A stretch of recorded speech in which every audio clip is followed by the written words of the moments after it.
চলতি বছরের অক্টোবর মাসে ব্যাংক হতে ফেরত এসেছে 4,209 কোটি টাকা।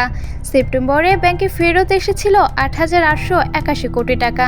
ক্ষমতার পালাবদলে অনিশ্চয়তার মধ্যে আগস্ট মাসে গ্রাহকরা হুমড়ি খেয়ে ব্যাংক থেকে টাকা তোলা শুরু করেছিলেন। এবার রাস্তার সংকট কাটিয়ে এখন আবারও তারা ব্যাংকে টাকা জমা রাখছেন। ব্যাংকাররা বলছেন, আমানতের বিপরীতে ও বন্ডের বিনিয়োগের উচ্চ সুদের হারের পাশাপাশি কিছু দুর্বল ব্যাংকিংয়ের গ্রাহক এর মধ্যে যে আস্থাহীনতা শুরু হয়েছিল তার প্রভাব কমে আসায় পরিস্থিতি কিছুটা উন্নতি হয়েছে। বাংলাদেশ ব্যাংকের মুখপাত্র ও নির্বাহী পরিচালক হোসনে আরা শিখা বলেন, অক্টোবর মাসে ব্যাংকের বাইরের নগদ টাকার পরিমাণ দাঁড়িয়েছে 2,79,344 কোটি টাকা। সার্বিক দিক বিবেচনা করলে ব্যাংক খাতের তারল্য সংকট নেই।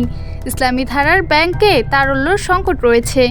বাংলাদেশ ব্যাংক এবং দুর্বল ব্যাংকগুলোতে তারল্যর সহযোগিতা দিয়ে যাচ্ছে। সিটিজেন ব্যাংকের ব্যবস্থাপনা পরিচালকরা মনে করেন, গ্রাহকের আস্থা ফেরার পাশাপাশি আমানতের সুদ বাড়ার বিষয়টি ব্যাংক হতে গ্রাহক ফেরার পেছনে ভূমিকা রাখছেন। তিনি বলেন, বর্তমান ব্যাংকের আমানতের মুনাফা 8 থেকে 11% পর্যন্ত দেয়া হচ্ছে।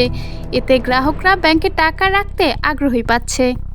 ঢাকা ব্যাংকের ব্যবস্থাপনা পরিচালক বলছেন, ব্যাংক খাত অত্যন্ত সংবেদনশীল একটি জায়গা। সরকার পতনের পর আস্থার সংকট থেকে টাকা তোলার হিড়িক পড়েছিল।